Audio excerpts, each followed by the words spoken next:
What's going on guys, Luke here, back for another video, and this time we're going to be taking a look at the gReformer gaming keyboard from Azolt. Now when I say Azolt, you probably don't automatically know who they are, and this is because they're not the most known brand for gaming products. Primarily, this was the reason why I wanted to take a look at what they had to offer. So, the gReformer keyboard. It's a mid-cost, half-mechanical, colour-lit gaming keyboard. Like I've just mentioned, it uses half-mechanical switches, so it doesn't feel like the quality you'd get from Razer for example, but it really isn't that bad. It feels nice to type on, and you do get the feeling of using a fully mechanical keyboard. As well as this, the keyboard does feature backlighting for the keys. The different colours you can have are blue, purple and red, which you can set to one or the other. However, you can also set them to fade as well, and this will cycle through all three of the colours, or you can just turn them off if you don't want any backlighting at all. The lighting is also brightness adjustable, so you can control the overall brightness from the backlighting. The keyboard connects over USB and includes a nicely braided cable, which I really wouldn't have expected from this keyboard. This is a positive for this keyboard because it does show Azolt are bothered about quality, which some brands unfortunately aren't. The build of the keyboard has been thought out very well, and the keyboard has some weight to it, a nice metal backing, as well as the normal stand you'd find on most other keyboards.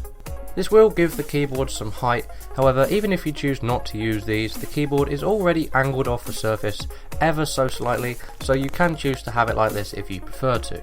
The keys are raised off the keyboard base, which is something I like about this compared to others.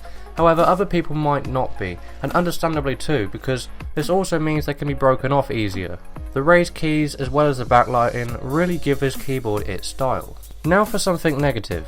This keyboard doesn't feature a standard UK layout, and some of the keys are in different places and are designed differently. If you're like me and are moving from a UK keyboard layout to this, you might want to reconsider. Presumably this is a US layout, and when configured to use a UK keyboard language, the keys don't function as they are written. So unless you're very well accustomed to a UK keyboard and know where the keys are, this is something you will find difficult whilst using this keyboard. Another thing I have found difficult on this is the backspace key. From using a keyboard which has a double key button to using this which only has a single key backspace, it's very difficult to get used to, and I find myself pressing the wrong key to clear text quite often. Over time, this is something you could get used to though. Now, as included on most gaming keyboards, this does feature music controls as well. So you've got the music button at the top which goes to the music app, you've got the volume down, volume up, and of course the volume mute button as well.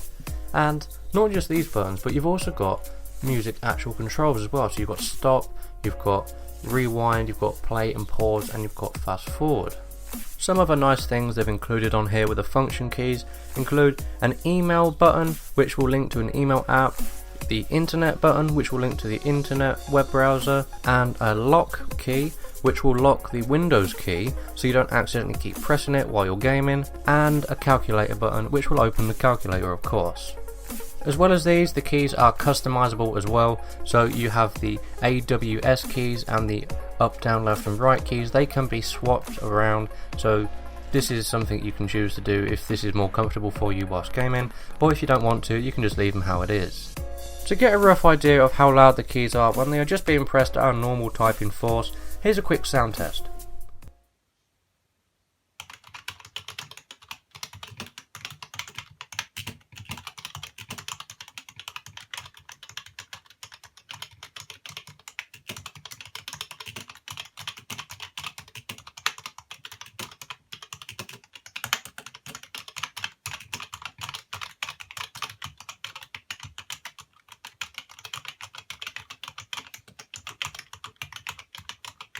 So they aren't that loud, but they're not that quiet either. This isn't much of a negative because what keyboard is completely silent, and even if you do go for the silent switch keyboards, they still have a slight sound to them, so I really can't complain here. If you do want to think about purchasing this keyboard, I do recommend it, because it is a nicely made product. It's just the keyboard layout which is the main negative for me, but of course you might not mind this, in which case this isn't a real reason not to pick one up. So you can get one of these for around £30 in the UK or $40 in the US at the time of this video, so it's definitely an affordable but high quality keyboard. If you want a good starting gaming keyboard, this is the one I'd recommend for you. Anyway guys, that is it for this review, so hit the like button below and leave me a comment on what you thought of the keyboard. Don't forget to subscribe for more content like this one, and as always, I'll catch you in the next one.